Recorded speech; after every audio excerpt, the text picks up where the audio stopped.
Ucup Ali dan Ali Ruhyat. Nah, alhamdulillah pada malam hari ini kita bisa melanjutkan tadarus kita bersama di Ikatan Keluarga Alumni Fakultas Agama Islam Universitas Siliwangi. Ini tidak lain, ini dalam rangka kita untuk mensyukuri nikmat yang diberikan oleh Allah, dan ini juga dalam rangka kita memanjatkan sholawat kita kepada Nabiullah Muhammad SAW. Dalam rangka mensyukuri nikmatnya dan mentadaburi apa yang sudah dilakukan oleh Nabi Muhammad, maka kita sebagai umat Islam kita perlu melakukan hal-hal yang memang baik. Jadi dalam kaidah usuliyah muamalah kita sama-sama ketahui al-asli fil muamalati ibahah, hukum asal muamalah itu boleh sebelum ada dalil yang melarang. Maka karena kebolehan dari muamalah ini, maka dalam kebolehan ini kita harus melakukan sesuatu yang memang baik, termasuk dalam penyusunan kurikulum vitae. Tapi sebelum kita berbicara soal itu, ada 4 hal yang coba kita aktualisasikan di alumni Fakultas Agama Islam Universitas Siliwangi. Pertama adalah kita ingin menciptakan alumni yang bisa menjadi seorang akademisi yang baik, atau menjadi politisi yang baik, atau menjadi pengusaha yang baik, atau keempat menjadi profesional yang baik. Dan waktu itu mungkin sudah kita bersama beberapa bulan yang lalu berdiskusi dengan Kang Muhammad Alvin yang alhamdulillah hari ini beliau sudah berangkat ke negeri Kangguru, ke Australia.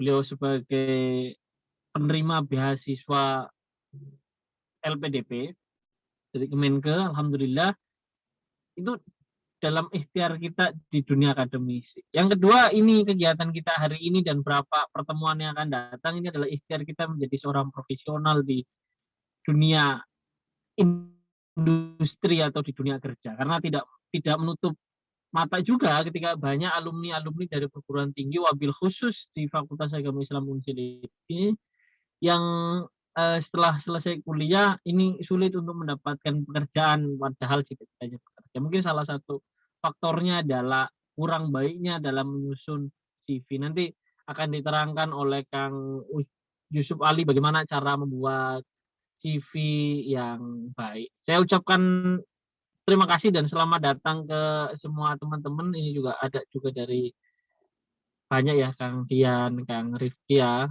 Kang Padang, Kang Diki, Kang Gunawan, Kang Eka, ini banyaklah teman-teman yang tidak bisa saya sebutkan satu persatu. Semoga nanti kita bisa sama-sama meminta kepada Allah untuk memberikan ilmunya kepada kita lewat perantara Kang Ucup Ali, dan semoga nanti yang diberikan materi oleh Kang Ucup Ali bisa menambah wawasan kita dan kedepannya kita bisa menyusun kurikulum vitae dengan baik. Karena mau tidak mau di dunia kerja ini, walaupun ada pepatah yang menyebutkan don't judge book by its cover ya, jangan menilai buku itu dari covernya. Tapi kan kita sama-sama tahu kalau di Gramedia itu buku itu diplastikin, jadi yang bisa kita lihat adalah covernya. Atau dalam kaidah usulnya kita kenal dengan nama laluna kumbidohir, sesuatu dihakimi hanya dari dohirnya. Maka kurikulum vitae ini adalah sesuatu yang dohir, yang terlihat, yang harus kita belajar bersama bagaimana cara membuatnya dan bagaimana itu yang baik agar dilihat dengan nyaman. Karena estetika juga sesuatu yang penting. Mungkin itu dari pengantar, dari diskusi dari saya. Semoga nanti kita bisa sama-sama belajar dengan Kang Ucup Ali. Dan yang terpenting adalah jaga kesehatan teman-teman, karena pandemi coronavirus COVID-19 belum selesai. Terima kasih. Saya akhiri dengan doa. Billahi fi sabilil haqi fastabiqul khairat. Nasr minallah wa fadl qarib wa basiril mu'minin. Wassalamualaikum warahmatullahi wabarakatuh. Waalaikumsalam warahmatullahi wabarakatuh. Ya, terima kasih kepada Saudara Hilma Fania Rohman selaku Ketua IKFI Unsur yang telah memberikan sedikit perakatannya mengenai diskusi malam hari ini. Jadi memang benar gitu kan bahwasanya kadang masih banyak lulusan-lulusan kampus yang memang belum bisa membedakan mana CV untuk melamar pekerjaan, mana CV yang memang ketika beliau menjadi pemateri lah, yang memang template dalam CV-nya itu juga kan berbeda. Nah, mungkin nanti akan dibahas dan dibedah lebih jauh oleh pemateri kita yang alhamdulillah malam hari ini sangat ganteng sekali. Nah, mungkin untuk lebih mengefektifkan waktu, untuk diskusi malam hari ini terkait kesalahan pemula dalam menyusun CV kepada Saudara Yusuf Ali Muhammad, waktu dan tempat saya persilahkan.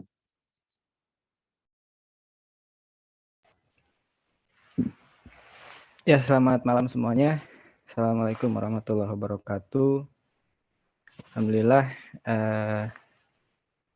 hari ini kita masih punya kesempatan untuk bertatap muka walaupun secara virtual. Merasa sangat diberkati gitu. Masih ada wadah yang bisa nampung saya untuk bisa komunikasi lagi sama teman-teman mahasiswa ataupun ya teman-teman saya waktu itu untuk sekedar sharing pengalaman yang udah saya alami setelah saya lulus dari Universitas Siliwangi. Dalam hal ini kenapa kita perlu ngebahas tema ini ya, atau budak korporat. Padahal ketika kita masih kuliah, ya apa yang diajarkan kepada kita itu bisnis, usaha. Rasul pun usaha, bisnis. Rezeki itu banyaknya dalam bentuk bisnis. Tapi perlu kita ketahui bersama, gak semua orang bisa terjun ke dunia bisnis. Mungkin ada yang tidak punya akses terhadap modal. Ada yang memang udah mencoba bisnis berkali-kali namun tidak berhasil. Apakah artinya kita nggak boleh kerja gitu? Sementara kan hadis Rasulullah SAW yang diriwayatkan oleh Ibnu Majah mengatakan bahwa ma kasabar rajulu kasban atyaba min amalin yadihi wa ma anfaqar rajulu ala nafsihi wa ahlihi wa walidihi wa khadimihi fahuwa shadaqah. Nggak ada gitu yang lebih baik dari usaha seorang laki-laki. Jadi walaupun di sini disebut seorang laki-laki, di bahasa Arab itu mencakup juga untuk muannasnya. Maksudnya laki-laki dan perempuan. Kecuali dari hasil tangannya sendiri atau ya hasil usahanya sendiri. Jangan sampai karena kita punya cita-cita untuk berbisnis, jadi entrepreneur, jadi social entrepreneur, jadi entrepreneur yang membangkitkan lingkungan, kita nggak mau untuk kerja dulu gitu di tempat orang, nggak ada masalah gitu. Karena kan kita hidup, ya rata-rata kehidupan manusia kan sekarang di atas 50 tahun ya. Apa salahnya bekerja 1 atau 2 tahun mencari pengalaman, mencari ilmu untuk nanti kita kembangkan sebagai bisnis kita di depannya. Di sini juga ditutup dan apa saja yang dinafkahkan oleh seorang laki-laki kepada diri, kepada istri, anak dan pembantunya itu adalah sedekah. Bahkan kepada diri sendiri loh di sini di hadis. Artinya memang sepenting itulah kita mencari nafkah dengan kemampuan kita sendiri.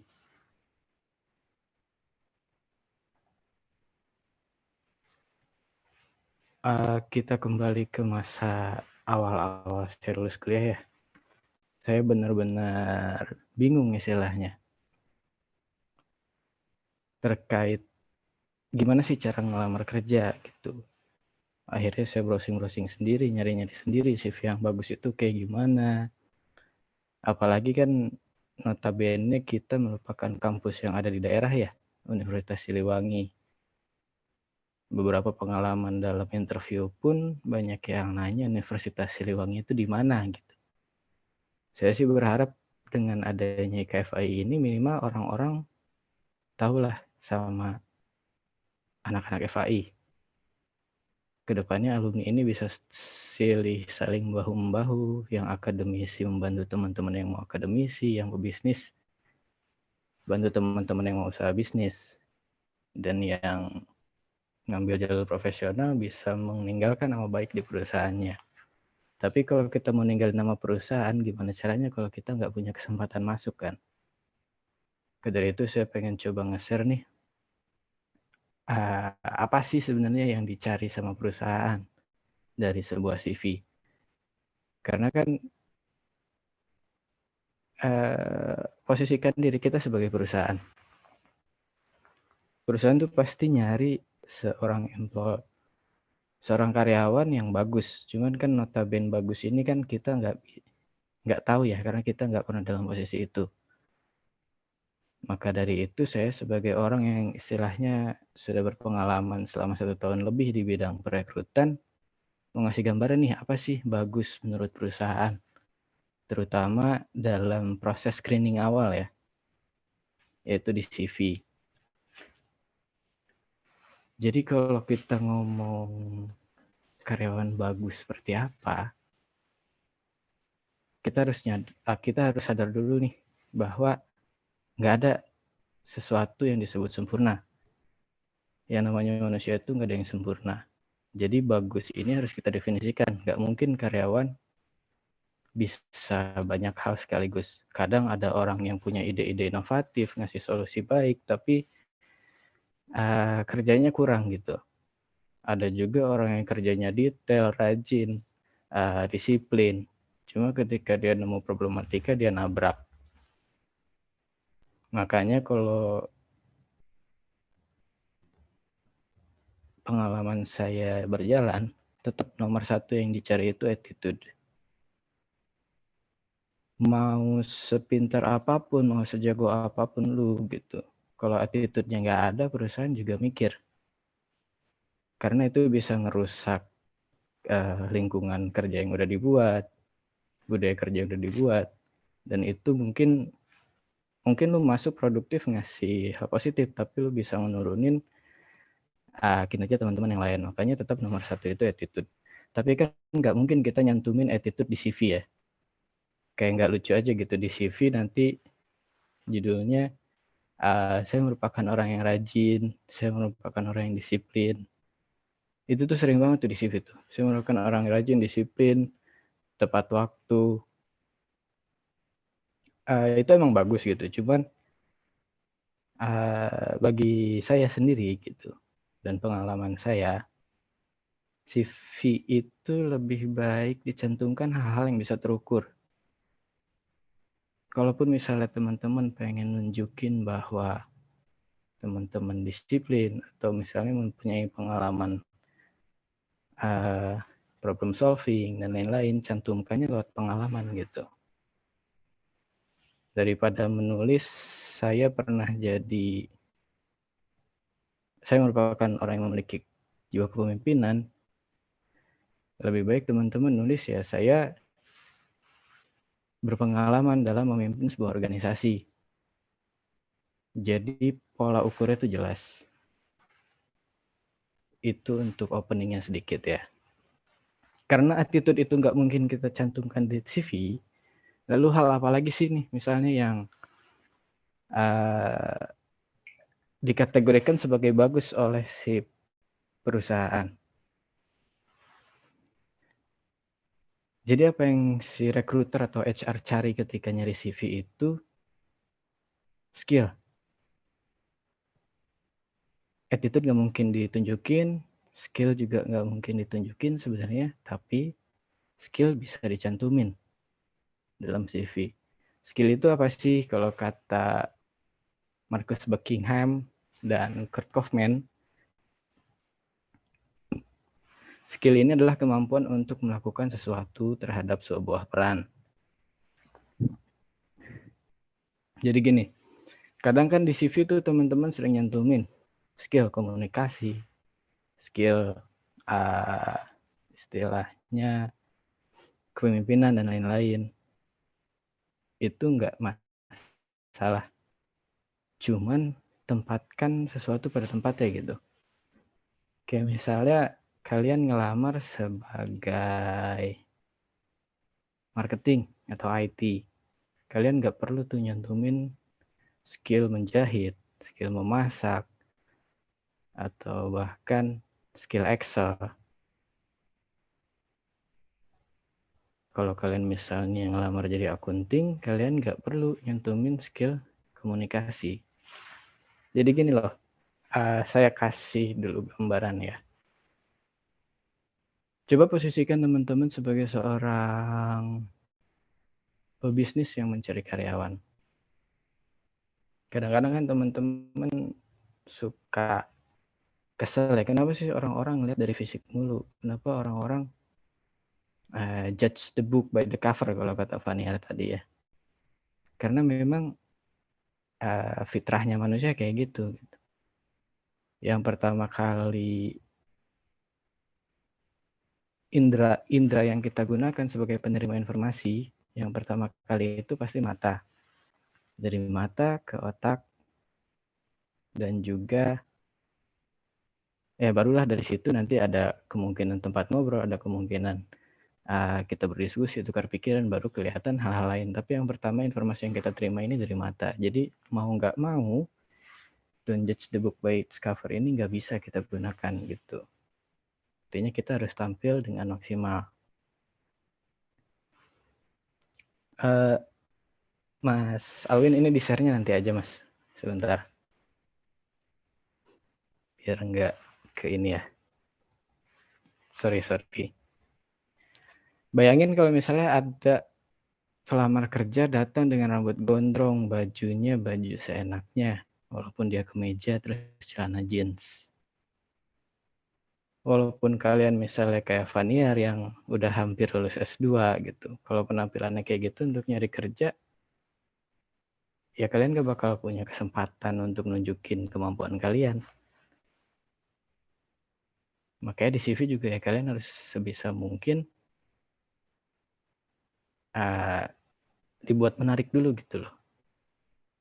Sehingga nanti kalian ada kesempatan untuk duduk bareng sama interviewer atau sama recruiter untuk menunjukkan skill-skill kalian yang lain, komunikasi dan lain-lain.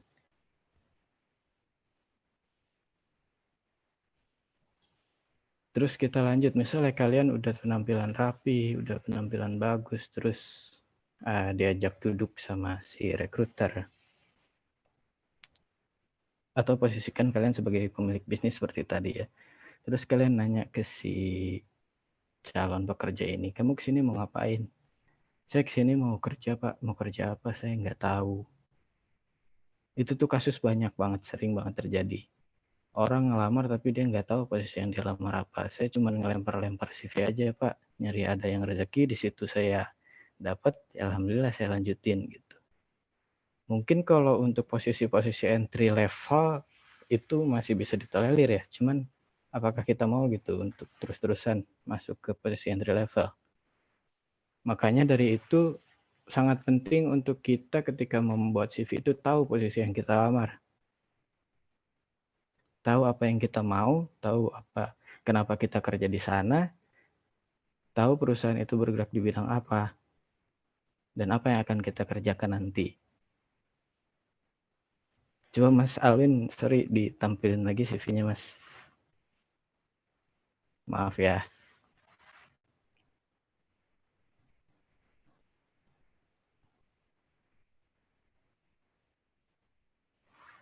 Di scroll coba Mas Alwin.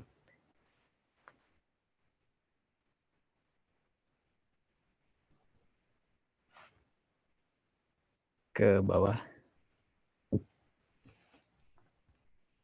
Oke.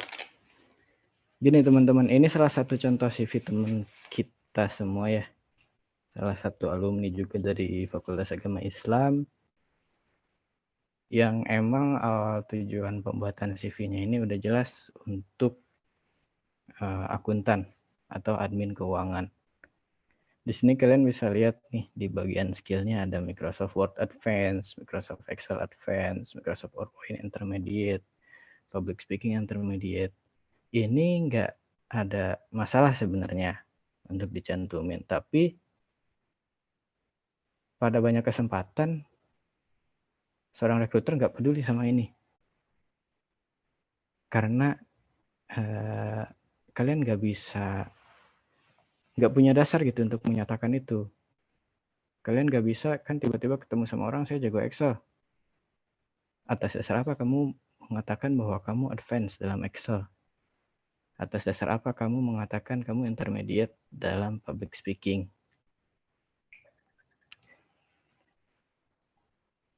Makanya itu daripada kalian mencantumkan kayak gini, itu lebih baik kalian deskripsikan secara jelas gitu di mana kalian menggunakan skill-skill tersebut. Coba buka lagi yang satu lagi, Mas Awin.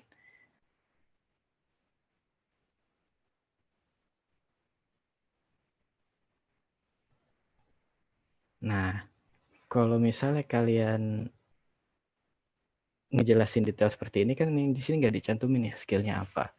Tapi di sini dengan jelas dikatakan ya bahwa dia udah sering bikin RAB, udah sering bikin laporan keuangan setiap kegiatan, bikin laporan keuangan akhir periode. Ini kan mau nggak mau pasti menggunakan aplikasi yang tadi kan. Jadi ketika keahlian utamanya dicantumkan menguasai MS Office itu bisa terbukti atau bisa berdasar dengan pengalaman organisasinya. Kenapa saya coba contohkan pakai CV-nya ini karena ini lebih nge-highlight pengalaman Mbak Wafa di organisasinya gitu. Teman-teman kan mungkin kebanyakan fresh graduate ya, masih bingung. Saya nggak punya pengalaman kerja, tapi persyaratan kerja sekarang memiliki pengalaman minimal 1 tahun. Padahal posisinya entry level. Gimana cara menanggulanginya? Ya dengan ini, kalian cari pengalaman pekerjaan atau pengalaman organisasi ataupun pengalaman volunteer yang sekiranya sesuai dengan posisi yang akan teman-teman lamar. Kayak misalnya teman-teman lamar untuk posisi marketing digital. Cari tuh pengalaman teman-teman di organisasi yang emang sering menggunakan Facebook, Instagram, dan lain-lain. Kalau perlu, postingan-postingan yang kalian buat itu dilampirkan. Itu kayak halaman IG kan di organisasi bagus-bagus tuh ya, rapi, menarik. Asalkan kalian tahu, belum semua perusahaan udah serapih itu gitu Instagramnya. Makanya itu bisa jadi portofolio sendiri buat kalian ketika misalnya kalian punya pengalaman itu dan melamar. Jadi poinnya itu kalian harus tahu dulu nih apa yang mau kalian lamar, kerjanya seperti apa. Biar orang-orang percaya, oh dia tahu dia mau kerja ini. Dia udah tahu dia nanti kerjanya kayak gimana dan dia ya gue yakin dia bisa bertahan di sini karena dia udah ngerti gimana caranya. Karena keseringan fresh graduate diremehinnya tuh karena itu. Bicaranya tinggi, tapi nggak punya background yang bisa support si pengalaman yang si pengakuan atau klaim-klaim yang disampaikan oleh dia sendiri. Gitu. Yang dari awal sampai sekarang saya sampaikan itu kan basis pengalaman ya.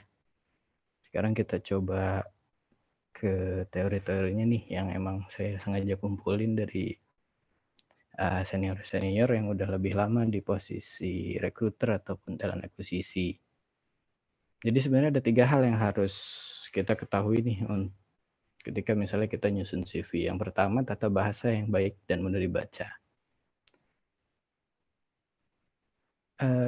Gini ya, kadang-kadang kita kan punya pengalaman banyak ya.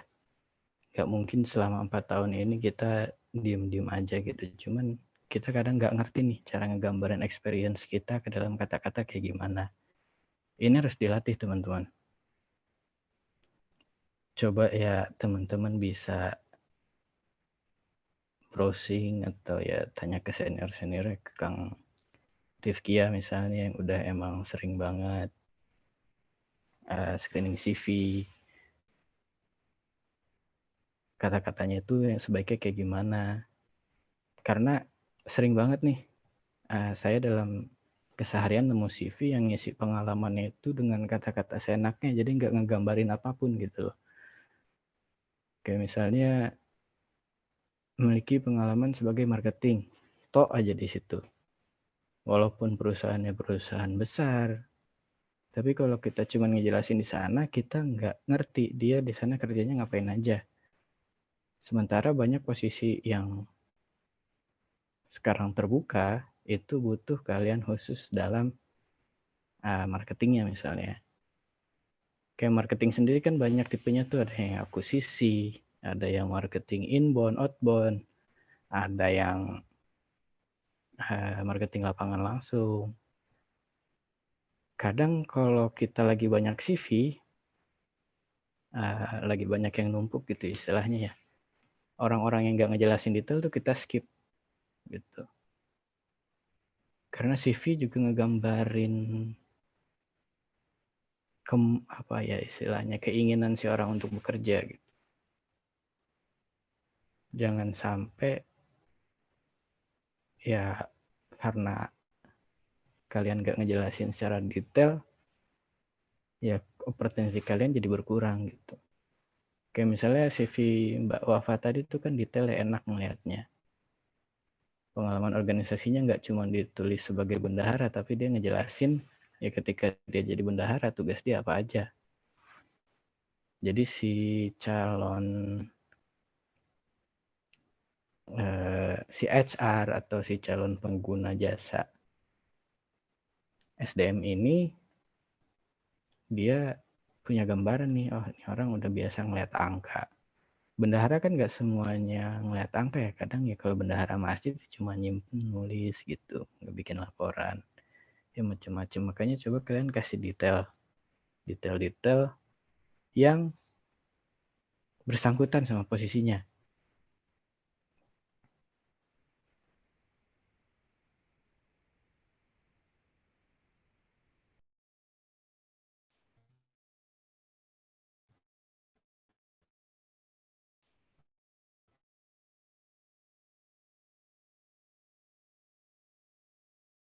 Marketing mungkin kalian di organisasi bisa diangkat nilai-nilai kayak saya sering berhubungan dengan vendor kegiatan acara, saya sering menjalin kerjasama dengan organisasi-organisasi lain saat menjalankan suatu kegiatan. Jadi nggak cuma dicantumkan sebagai pub dedoklok gitu. Pub dedoklok kegiatan apa, jangan kayak gitu doang, tapi dikasih detail tuh.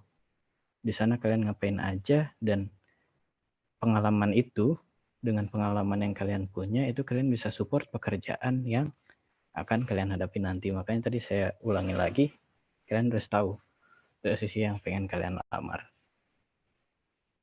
Tapi jangan juga bikin CV terlalu detail.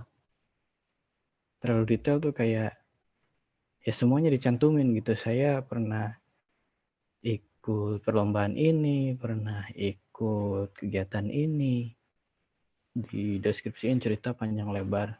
Karena kalian juga harus ingat yang ngelamar kerja tuh banyaknya minta ampun. Kadang dalam sehari itu yang masuk bisa ratusan. Dan posisi kan kalian sebagai recruiter atau HR harus ngebaca tuh CV semua. Ketika ngelihat kata-kata yang terlalu banyak ya wassalam. Kadang-kadang HR ya udahlah skip. Kayak nggak niat banget gitu, semua dicampurin di situ kekenyangan. Kadang kalian bisa analogiin ngelamar kerja tuh kayak masak ya, CV tuh kayak masak lah. Orang pengen makan es jeruk, kalau dikasih es buah, ya mungkin dia bisa makan gitu. Tapi kalau misalnya ada es jeruk yang udah bener-bener es jeruk, ya es buahnya nggak bakal diminum karena dia lagi pengen es jeruk.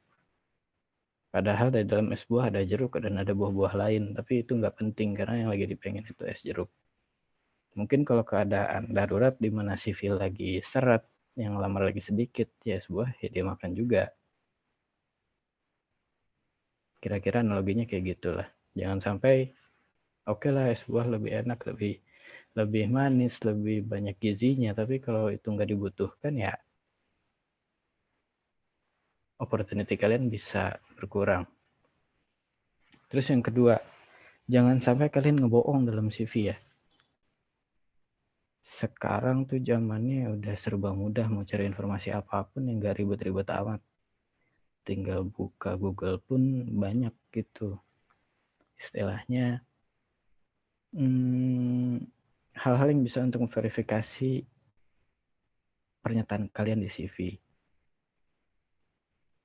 Emang ini bisa naikin peluang kalian untuk interview gitu kan. Tapi ketika misalnya nanti kalian ketahuan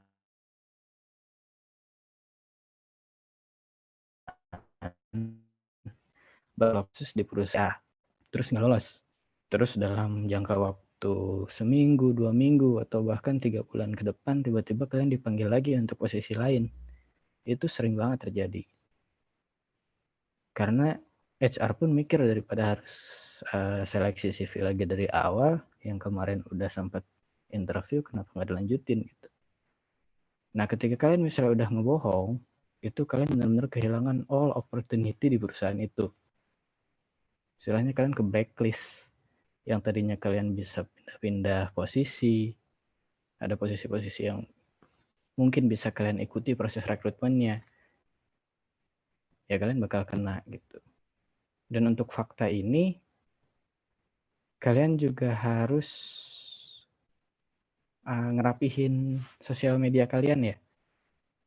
Karena zaman sekarang HR ataupun recruiter banyak melakukan ref check atau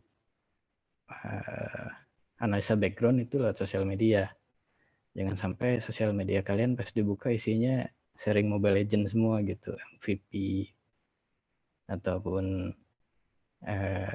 Savage dan lain-lain. Kayak ya oke, itu wajar kita main game, cuman kayak kalau harus ngerekrut calon karyawan yang nge-share kayak gitu kan pasti mikir lagi gitu.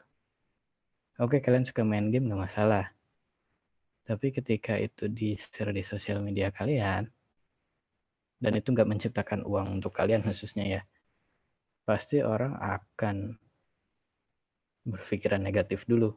Karena kan fitrahnya manusia gitu ya. Nah, sesuatu pasti negatifnya dulu. Makanya sosial media tuh harus benar-benar dirapihin dulu. Facebook, Instagram, dan lain-lain.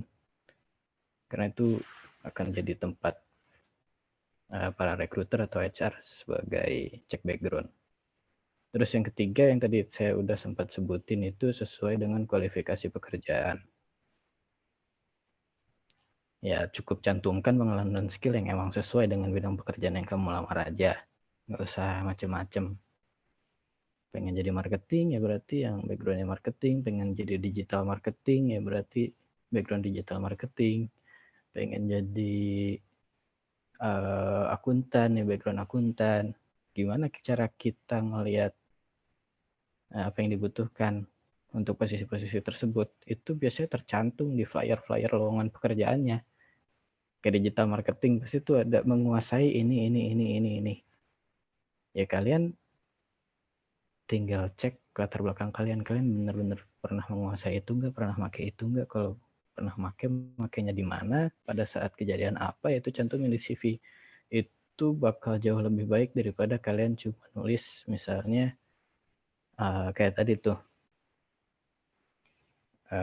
Microsoft Excel Advance. Daripada kayak gitu lebih baik ya kayak tadi, lihat background kalian sebelumnya selama hidup ini pernah make Excel itu di mana aja, terus kapan aja, sesuai dengan permintaan apa enggak. Kalaupun misalnya kalian ngerasa belum, ya nggak ada salahnya gitu kalian ikut kursus dulu kalau memang kalian pengen berkarir di situ. Kadang orang nganggap kuliah itu cukup, enggak cukup sama sekali sih.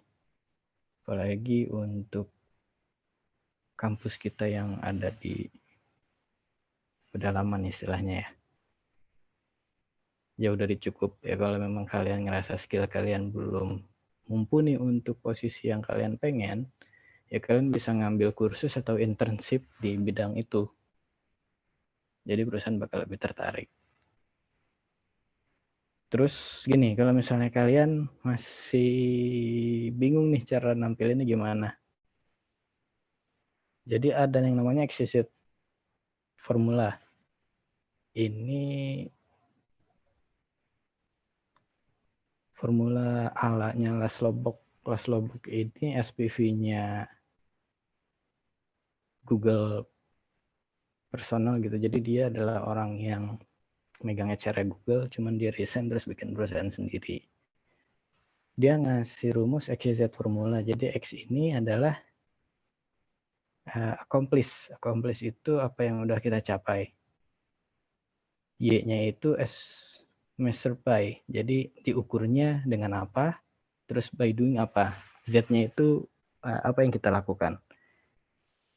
Jadi sederhananya, apa yang pernah kalian capai di bidang tersebut, terus pengukurannya apa, terus apa yang kalian lakukan. Apa yang kalian lakukan dalam momen tersebut.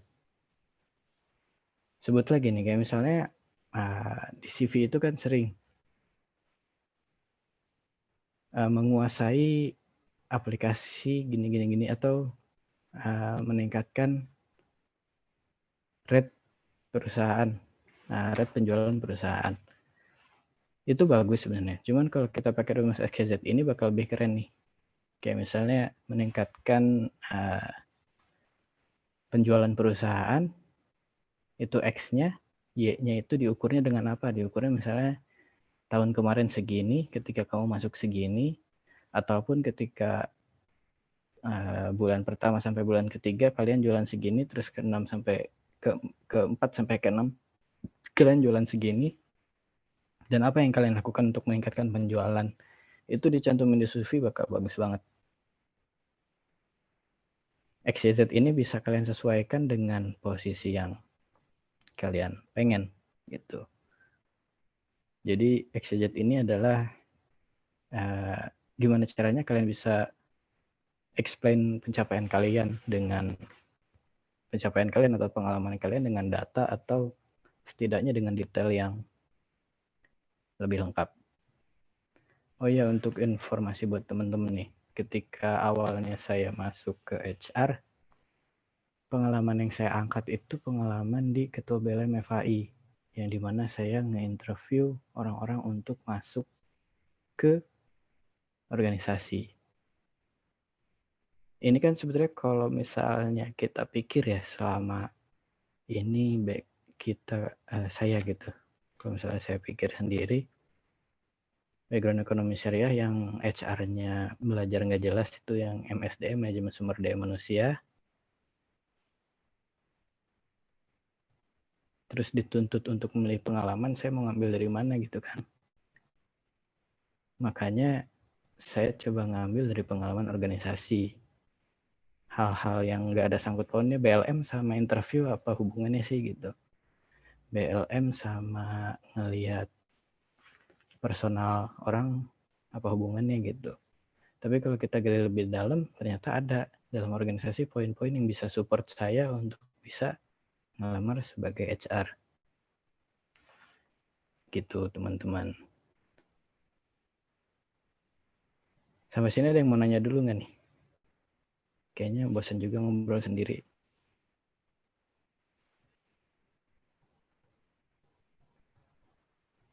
Bang Ali.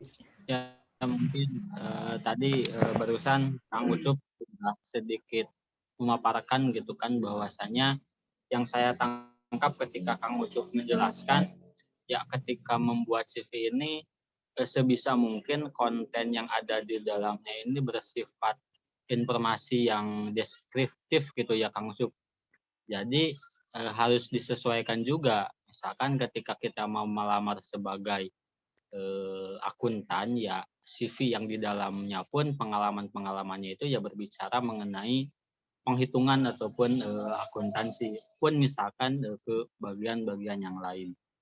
Nah, jadi barangkali dari kawan-kawan ini yang mengikuti diskusi ini barangkali ada yang mau ditanyakan ataupun misalkan ada yang mau melamar tapi masih kebingungan template CV yang nantinya akan dilirik oleh seorang HR recruitment itu seperti apa, saya persilahkan mungkin. Boleh, saya Ali. Silakan. Oke, Kang Mum. siap. Hatur nuhun Ali satu acana. Masya Allah, alhamdulillah hatur nuhun pisan Kang Ucup, Kang buat tips-tipsnya. Ada beberapa mungkin ya yang ingin Mukmin tanyakan perihal CV mungkin ya Kang Ali, karena tidak semua tidak semua perusahaan itu kadang tertulis CV secara langsung gitu ya. Ada juga kan yang via website gitu, artinya kita tuh ngisi di website itu gitu ya. Jadi itu juga sama CV, cuman biasanya udah disediain kolomnya gitu. Jadi kita tinggal menyesuaikan aja dengan apa yang mereka minta. Nah, kayak gitu. Nah, yang ingin Mukmin tanyakan, yang pertama itu tadi keingat gitu ya, dari Kang Ali bilang tadi template. Karena sekarang tuh ada template yang polos gitu ya. Kalau Mukmin lihat di LinkedIn itu ada template polos yang itu katanya standarnya udah bagus gitu ya. Udah bagus, tapi Mukmin juga pernah gitu ya lihat di web itu ada kan ya di web teh buat CV, jadi kita teh kayak ngisi di web tersebut, nanti teh muncul kayak udah gambar kertas gitu yang standar internasional dari Amerika, dan itu ternyata pas munculnya juga polos gitu ya, nggak ada menarik-menariknya kalau pandangan saya gitu ya. Jadi menariknya itu lihat gambar dan lain. Nah, mungkin sepengalaman Kang Ucup gitu ya, ketika merekrut, apakah tampilan CV itu mempengaruhi nggak pada minat membaca HR gitu, untuk membaca CV sang pelamar mungkin khususnya itu yang pertama. Yang kedua, kalau lihat gitu ya, kalau Mumin sendiri sih belum pernah gitu ya buat CV lebih dari 1 lembar, karena takutnya itu MB-nya takut gede gitu. Karena kalau di upload kan biasanya suka ada batasan MB-nya berapa gitu dan sebagainya. Dan takut nggak dibaca juga awalnya kayak gitu. Nah, sebenarnya dalam CV itu boleh nggak gitu kalau semisal kita mendeskripsikan sesuatu atau mendeskripsikan pengalaman kita gitu ya. Misal karena Masya Allah pengalamannya banyak gitu ya.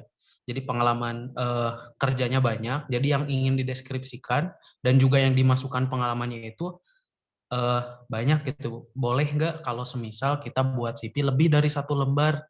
Nah, apakah itu recommended atau tidak gitu ya?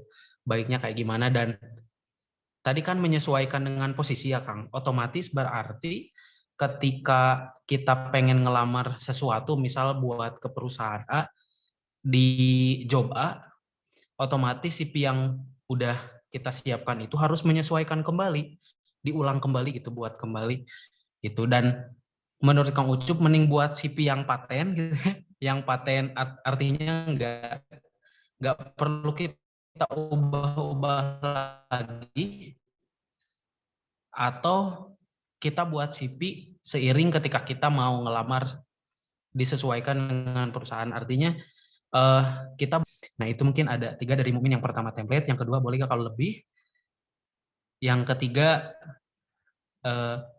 baik gak gitu kalau memang kita buat CV yang udah paten mungkin lah, katakanlah kayak gitu. Hatur nuhun Kang Ali, mungkin itu yang ditujukan ke Kang Ucup. Ya, terima kasih kepada Kang Mumin. Mungkin tadi ada 3 pertanyaan ya dari Kang Mumin kepada Kang Ucup. Yang pertama itu terkait masalah kemenarikan template, apakah itu mempengaruhi atau tidak. Dan yang kedua itu adalah menjabarkan misalkan seluruh pengalaman kalau nggak salah itu. Dan yang keempat itu dan yang ketiga itu terkait apa tadi, lupa lagi. Apa tadi yang ketiga, lupa lagi. Terkait itu pematenan CV gitu ya. Jadi artinya kita buat CV hanya 1 kali untuk berapa perusahaan gitu yang sifatnya umum. Ya, berarti ada 3 pertanyaan. Barangkali kepada Kang Ucup, apakah mau dijawab langsung atau nunggu pertanyaan yang lain nanti digabungin? Langsung aja Kang Ali kalau nggak ada yang lain. Tapi kalau Iya, nggak ada berarti yang lain sekalian nggak apa. Ya, Ya, mungkin Li, izin, Li. oh ya, silakan. Mungkin dua penanya dulu ya Kang Ucup. Nanti bisa langsung Boleh, dijawab boleh, oleh boleh. Kang Ucup. Silakan kepada Kang Andre, Kang Rifki.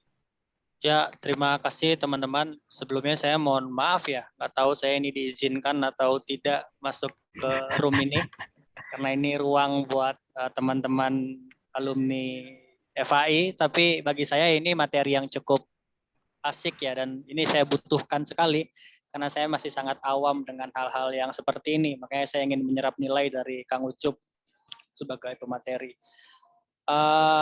Yang ingin saya tanyain itu, Kang Ucup, kan banyak ya biasanya ya yang suka jadi olok-olok di media sosial itu ya, ketika CV di kita dengan CV di luar negeri gitu. Nah, ketika CV di luar negeri itu kan yang dibutuhkan itu ya yang spesifikasi mengenai skill aja gitu. Nah, tapi kalau di kita ini kan sangat banyak disangkut pautkan dengan nilai-nilai etika, moral, dan yang lain-lain. Bahkan prinsip-prinsip seperti bisa bekerja sama dengan tim dan yang lain-lain lah. Nah, itu seperti apa pandangan Kang Ucup mengenai hal itu gitu? Apakah itu masih bisa diterima sebagai konseptual rekruter penerima kerja atau seperti apa? Karena ini masih sangat kebingungan ya saya ini. Karena itu menjadi bahan olok-olok di media sosial. Dilihat kalau di luar negeri itu ya spesifikasinya itu cuman selesai di skill-skill yang dibutuhkan aja. Contoh kalau misalnya teman-teman ingin melamar di akuntan bank misalnya, ya yang dibutuhkan skill-skill itu saja gitu. Mungkin seperti itu aja Kang Ucup. Terima kasih. Ya, Terima kasih Kang kepada Li. Kang Andre telah bertanya. Jadi mungkin yang saya tangkap itu terkait deskripsi daripada bidang pekerjaan. Kebanyakan kadang kalau misalkan di luar negeri itu kan lebih ke tok gitu kan, butuh orang yang mahir desain, ya udah, nggak ada misalkan embel-embel harus good looking, harus ini, mungkin seperti itu ya Kang Andre. Nah, mungkin pertanyaan dari Kang Andre dan tadi tiga pertanyaan bisa sedikit dijawab ataupun bisa dijelaskan oleh Kang Ucup. Saya persilahkan kepada Kang Ucup. Ya, mungkin aja dia. Oke, Kang, terima kasih ya Kang Mukmin sama Kang Andre udah menghangatkan obrolan kita malam ini. Ini bentar saya izin ngecas dulu ya, bentar.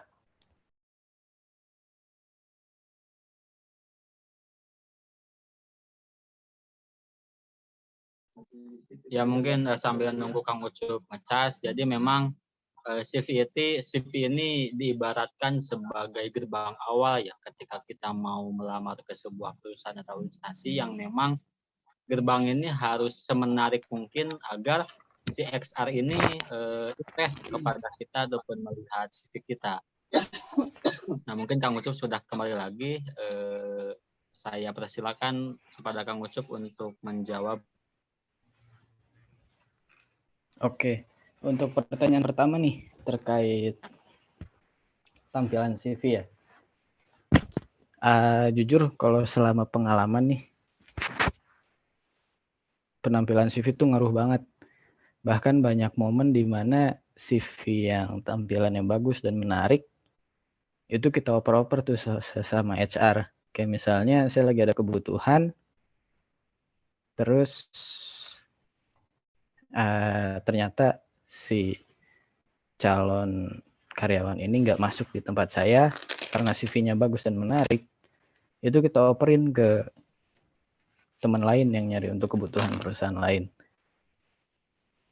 Jadi sebenarnya penting banget. Tapi kembali lagi kayak gini, tetap kita harus tahu perusahaan yang kita lamar, karena menurut CNBC 40% dari CV pelamar itu nggak pernah dibaca sama si rekruter. Kenapa? Karena sekarang udah banyak perusahaan yang pakai sistem ATS atau yang mungkin tadi Kang Mukmin bilang CV polosan ya. Jadi ATS ini sebuah sistem ataupun program ya yang Mungkin kalau digambarkan dia kayak Google gitu ya. Kayak Google misalnya kita ngetik rumah, maka yang muncul rumah doang.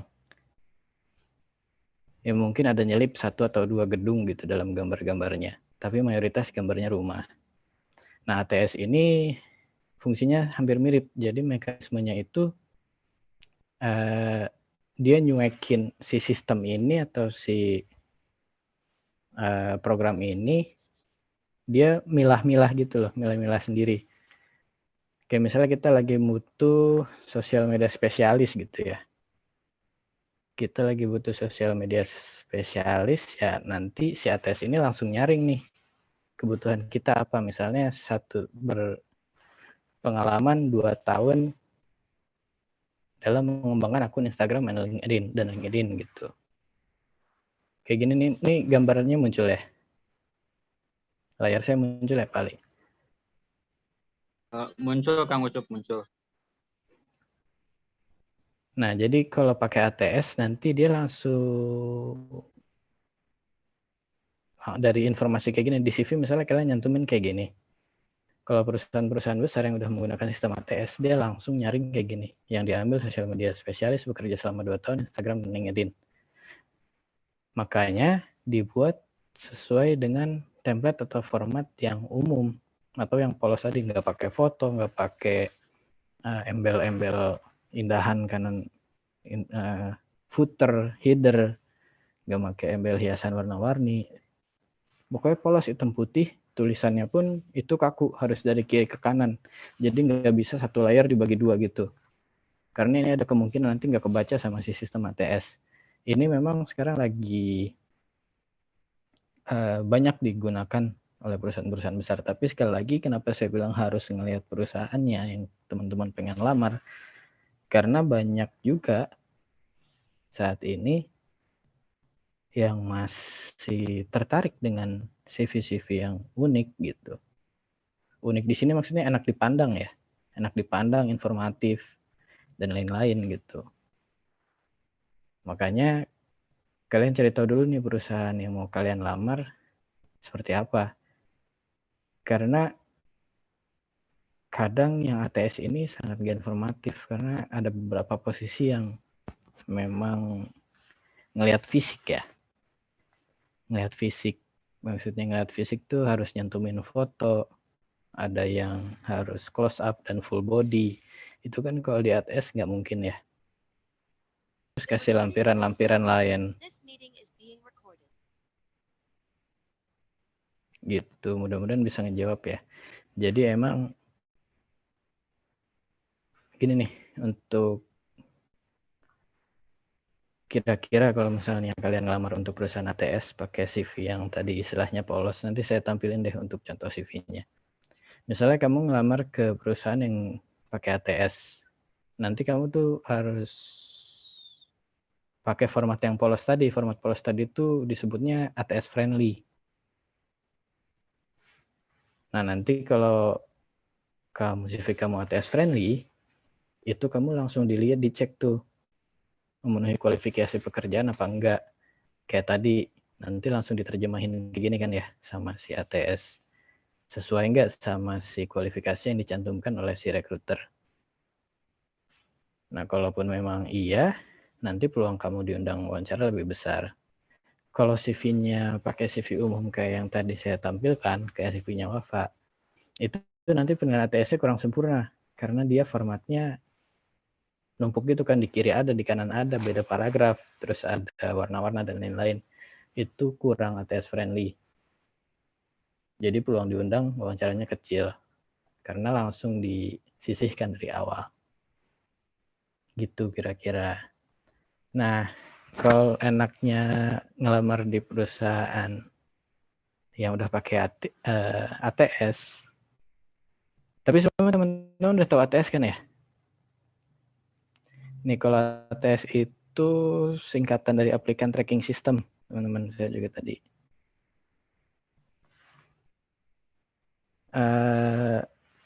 Ya istilahnya tadi si ATS itu sistem buat nyaring, saringan lah. Jadi yang dibawa yang sesuai sama ininya aja. Karena itu saringan, kita lebih gampang mainin keyword. mungkin teman-teman udah kenal dengan sistem search engine optimizer ya. Ya kalian bisa gunain trik itu sebenarnya. Kalian cari di kualifikasinya posisi apa, itu harus kalian cantumin. Kayak ini proficient in PHP, CSS, HTML, itu nanti langsung kebaca tuh. Jadi kalau kalian bisa mainin kata-katanya dengan sesuai, ya CV kalian bakal lebih sering muncul dalam pencairan. Dalam proses penyaringan tuh bakal lebih sering lolos. Dan jangan sampai salah ketik ya, untuk yang ATS friendly ini. ATS friendly ini nggak boleh salah ketik karena nanti nggak bakal kebaca. Dan salah ketik ini sering banget terjadi, atau yang paling fatal tuh salah ketik nomor. Pernah juga nih ada kejadian kandidat yang salah ketik nomor. Dia bingung kenapa nggak dipanggil-panggil, ya orang nomornya salah. Sekarang rekruter mau menghubungi dia lewat apa gitu kan. Kalau ATS pastiin benar-benar harus kalian review, nggak boleh ada kesalahan ketik. Kalau kalian emang pengen pakai ATS, jadi jangan cuma pakai formatnya aja. Ini juga ada beberapa yang harus kalian pahami. Ini do's dan don't. Do's itu yang harus kalian lakukan kalau pengen pakai format ATS friendly ya. Ini yang nggak boleh kalian lakukan. Yang pertama, kalian harus pakai keyword-keyword yang relevan. Kayak tadi, yang dicari PHP, ya kalian harus pakai keyword PHP. Hard skill-nya harus sesuai kualifikasi dan apa yang kalian tampilin. Karena dia sistem kan, artinya ya dia pakai keyword. Terus pakai bullet dan numbering. Bullet ini yang bulat-bulat hitam gitu loh. Jadi sederhana aja, nggak usah dianeh-anehin kayak pakai tutup kurung dan lain-lain. Pokoknya yang simpel aja. Jangan pakai icon apalagi ya. Terus kalian juga harus memperjelas singkatan. Ini nih jelasin ya, ini ada SEO, Search Engine Optimization, baru dalam kurung SEO. Jangan cuma SEO doang, karena nanti kan si kualifikasi belum tentu di sistemnya nulis SEO ataupun Search Engine Optimizer ya. Jadi ya bagusnya kalian jelasin dulu singkatannya baru dalam kurung. Jadi ketika nanti ada scanning, ya dua-duanya kena. Terus ya harus ini kan tetap penting ya, isi CV dengan posisi yang dilamar. Ini pasti penting di mana-mana pun kalian pengen pelajari CV, ini pasti penting. Ini juga sekalian ngejawab pertanyaan yang ketiga ya, untuk CV paten. Jadi gini loh, kalian kerja ini sebaiknya atau memang seharusnya ya, udah punya tujuan kayak 2 tahun ke depan, minimal ya 2 tahun ke depan. Jangan sampai kalian kerja ya udah kerja dulu aja, nunggu duit. Sayang loh waktu. Waktu kan nggak bisa balik lagi ya. Kalian udah kerja 2 tahun tiba-tiba ganti karir. Sebenarnya nggak ada masalah ya. Sebenarnya nggak ada masalah. Cuman akan jauh lebih baik kalau kalian punya rencana sehingga ya waktu yang kalian gunakan nggak terbuang sia-sia. Makanya kalau tadi bilang pengen bikin CV paten, saya sih kurang oke. Tapi kalau emang mau bikin CV paten pun gak masalah, karena kan nanti lebih umum ya, kalian mau ngelamar lebih gampang. Tapi kayak sayang aja gitu, kalian udah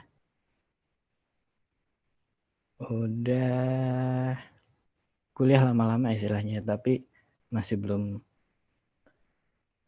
Kalau kalian masih belum tahu apa yang kalian mau ya dalam pekerjaan, saya sih ngerekomendasiin untuk ikut MT, manajemen training. Kalau manajemen training itu biasanya kalian disimpan di beberapa posisi dulu tuh selama manajemen training, daripada kalian ngelempar CV kemana-mana gitu kan. Kalau misalnya emang kalian posisinya masih nggak tahu pengen jadi apa, coba untuk manajemen trainee. Sering banyak dibuka juga kok. Kalau ngejawab template saya sih kurang setuju, tapi kalaupun emang pengen dipakai ya itu bukan jadi permasalahan juga sebenarnya. Cuman kan adanya diskusi kali ini kan untuk memperbesar peluang kalian dipanggil ya. Kalau emang kalian pengen peluang besar dipanggil, ya itu kalian tahu posisinya apa, yang dibutuhkan kualifikasinya apa, background kalian yang kira-kira bisa support untuk pekerjaan itu apa. Masih lanjut, ini harus pakai heading untuk pemisah bagian CV. Jangan sampai pakai table. Karena table ini kadang-kadang heading tuh tahu kan ya, kalau di Word tuh ada tuh ya, atas ada heading 1, heading 2, heading 3 yang sebelah kanan. Pernah lah pas bikin skripsi. Kalau emang bikin sendiri skripsinya. Jangan sampai pakai table. Kalau table nanti dia nggak kebaca tuh.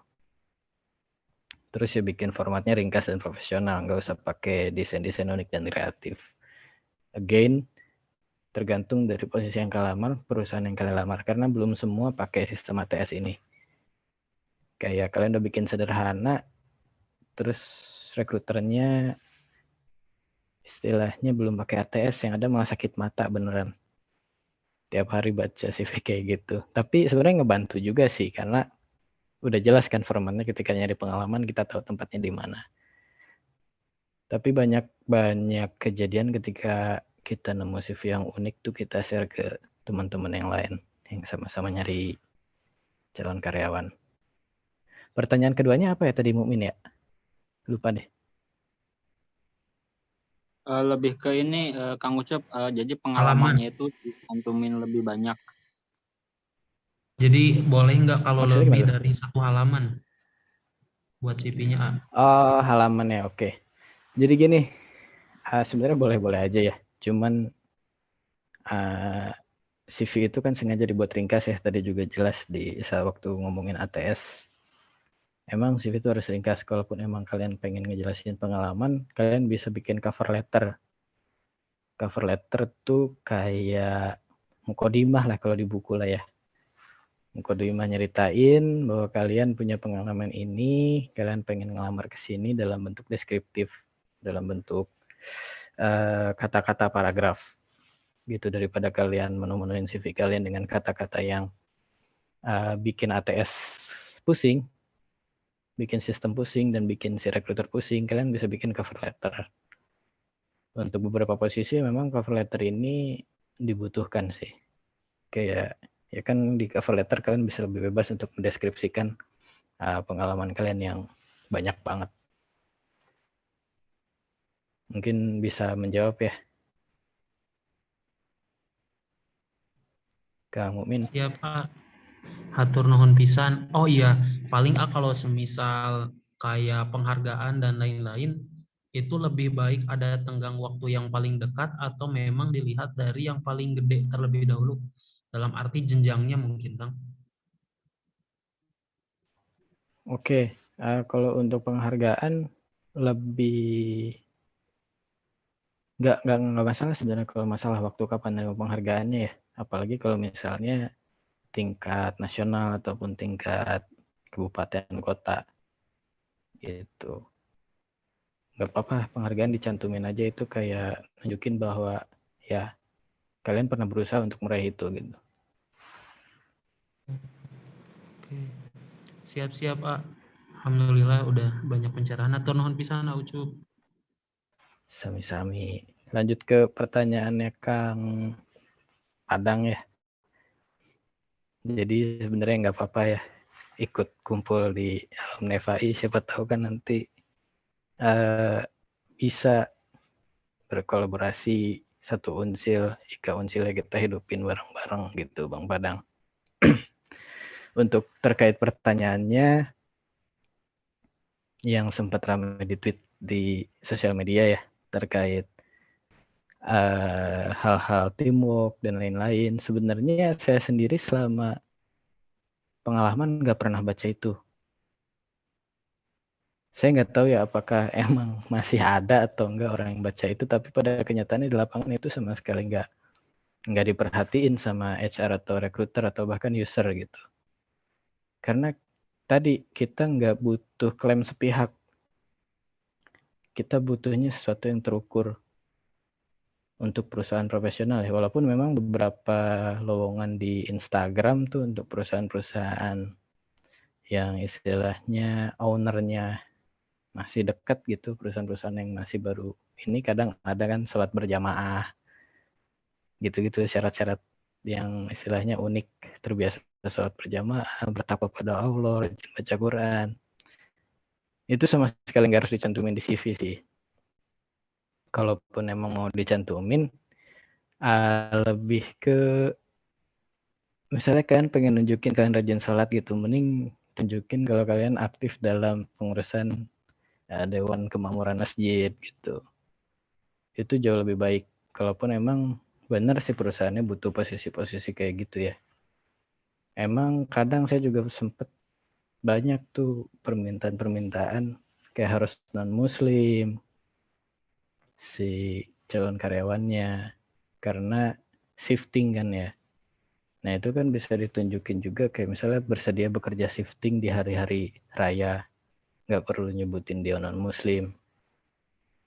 Gitu sih tekniknya, ya dibuat lebih profesional aja gitu. Jangan sampai karena perusahaan yang kita lamar nyantumin harus non-muslim ya kita langsung nyerah gitu. Padahal ya bisa aja kita cantumin bersedia bekerja shifting di hari raya. Kayak gitu. Paling gitu Kang Padang, mudah-mudahan membantu ya. Ya, terima kasih kepada Kang Ucup yang telah sedikit banyaknya menjabarkan ataupun menjawab beberapa pertanyaan yang dilontarkan oleh peserta diskusi kali ini, yaitu Kang Mumin dan Kang Andre. Nah, barangkali Kang Andre ataupun Kang Padang ada yang mau ditanyakan kembali, ataupun teman-teman yang lain barangkali ada yang mau ditanyakan atau masih kebingungan sih mengenai cara pembuatan CV dan lain-lain, saya persilahkan.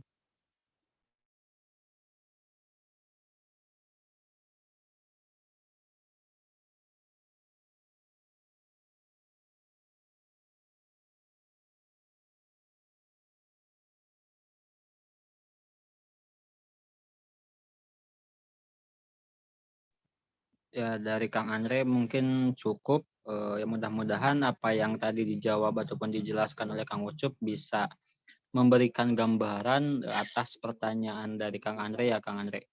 Dan juga dari Kang Mukmin, mudah-mudahan apa yang tadi dijawab dan dijelaskan oleh Kang Ucup bisa sedikit memberikan gambaran, bisa sedikit menjelaskan keluh kesah ataupun kebingungan yang Kang Mukmin alami.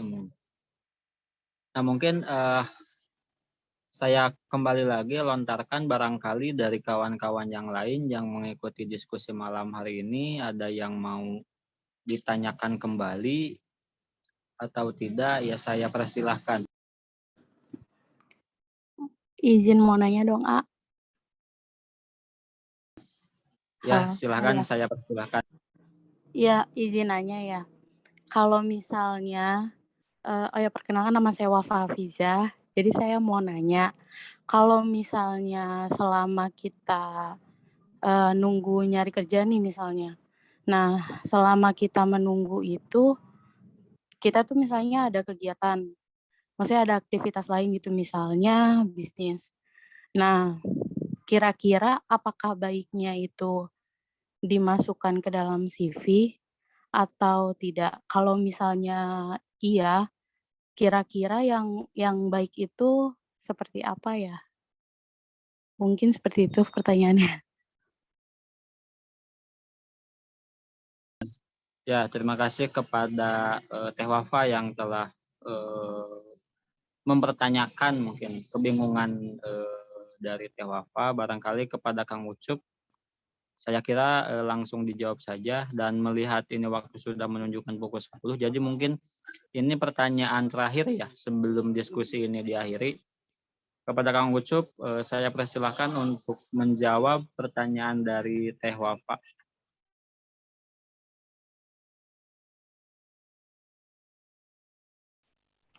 Oke, saya ngerti ini karena banyak yang jadi bumerang gitu ya, kadang-kadang orang yang lagi bisnis dicantumin tapi malah jadi bumerang karena perusahaan malah nggak yakin kalau dia bisa ninggalin bisnisnya. Sebenarnya yang penting, kalau pandangan saya pribadi ya, saya sih lebih senang kalau misalnya dicantumin. Jadi di CV itu kalian nggak ada gap tahun nganggur gitu loh. Kayak kalau sering banget nih kasus ketika saya awal-awal masuk nih, ketika saya ngasih CV ke user ataupun kepala divisi ataupun kepala unit nanti calon karyawan kerja, dia ngeliat ada gap setahun aja nggak ngapa-ngapain. Itu tuh kayak kadang-kadang usernya bilang, ya lah Cup, nggak usah lah, ini mah orangnya aku males, nggak kreatif gitu. Makanya kalau emang sekiranya ada poin-poin yang bisa kalian ambil dari bagian bisnis itu, cantumin aja. Persiapkan aja nanti ketika misalnya kalian di interview, argumentasi yang kuat kenapa kalian lebih milih kerja daripada bisnis. Argumentasi kuat tuh kayak, ya saya pengen berkarir, itu tuh nggak cukup gitu. Kalian bisa bikin saya pengen berkarir sebagai akuntan. Karena apa? Dijelasin karena apanya. Saya pengen berkarir sampai saya mendapatkan posisi saya bisa memimpin. Karena apa? Jelasin. Jadi jangan cuman kayak nyari pengalaman ya. Nyari pengalaman mah di mana-mana juga ada. Mungkin nanti nextnya kita bisa ngebahas juga terkait tips-tips interview ya. Mungkin kalau nggak sama saya bisa sama Mas Rifki atau sama Mas Alwin. Tapi kalau pertanyaannya dicantumkan atau enggak, better sih dicantumkan biar nggak kelihatan ada gap nganggur istilahnya. Kegiatan apapun itu, kalau misalkan volunteer, cantumin volunteer kayak misalnya kalian jadi aktif dulu nih di cabang, itu dicantumin aja volunteer dalam kegiatan ini selama 1 tahun. Jadi kalian nggak terkesan nganggur gitu. Gitu sih Wafa, mudah-mudahan jawabannya bisa membantu. Siap, makasih banyak Kak jawabannya. Ya, terima kasih kepada Kang Ucup yang telah menjawab pertanyaan dari Teh Wafa. Jadi mungkin terkait masalah CV ini ya sedih, mudah-mudahan apa yang tadi disampaikan oleh Kang Ucup bisa sedikit memberikan gambaran kepada kawan-kawan dalam membuat CV. Nah, mengingat ini waktu sudah menunjukkan pukul 22.01 waktu Indonesia Barat, saya cukupkan sekian mungkin untuk diskusi malam hari ini. Jadi mungkin perlu diketahui juga kegiatan diskusi IKFI Talk ini memang ada 3 sesi. Nah, sesi pertama ini membahas tentang kesalahan pemula dalam membuat CV. Nah, untuk sesi kedua nanti akan menjelaskan teknik-teknik dalam interview ataupun teknik-teknik menjawab saat interview. Nah, sesi yang terakhir adalah karena memang hari ini banyak digunakan, yaitu pengoptimalan aplikasi LinkedIn. Jadi nantinya masih ada 2 sesi lagi yang akan dilaksanakan oleh IKFI ini. Nah, mudah-mudahan kawan-kawan juga nanti bisa turut serta hadir dalam diskusi-diskusi selanjutnya. Nah, saya kira untuk diskusi malam hari ini saya cukupkan sekian. Saya ucapkan terima kasih kepada Kang Ucup yang telah sharing pengetahuan dan sharing keilmuan kepada kita semua terkait dunia kerja, ya khususnya ketika teman-teman yang mau masuk dunia kerja, mudah-mudahan apa yang tadi disampaikan oleh Kang Ucup bisa memberikan pencerahan ataupun memberikan jawaban atas kebingungan-kebingungan yang ada dalam pikiran kawan-kawan semua.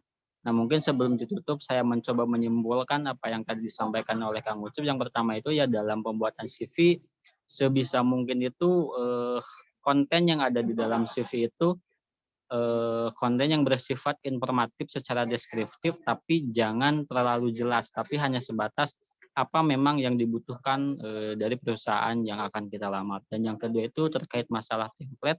Template juga menjadi sesuatu hal yang penting tidak penting ya tergantung perusahaan itu sendiri. Nah, mungkin itu yang bisa saya sampaikan. Kurang lebihnya mohon maaf, kesalahan datang dari setan, kebenaran datang dari Tuhan. Kalau misalkan saya salah, saya korban setan. Saya ucapkan terima kasih lagi kepada Kang Ucup dan kepada kawan-kawan semua yang hadir. Dan juga saya ingatkan, jangan lupa nanti kawan-kawan bisa mengikuti sesi diskusi selanjutnya yang digelar ataupun yang dilaksanakan oleh IKFI Unsil. Sekian dari saya selaku moderator, saya Ali Ruhiyat. Terima kasih. Wallahul muwaffiq. Wassalamualaikum warahmatullahi wabarakatuh. Waalaikumsalam warahmatullahi wabarakatuh. Warahmatullahi wabarakatuh. Hatur nuhun sadayana. Mungkin silahkan bagi kawan-kawan untuk keluar Zoom.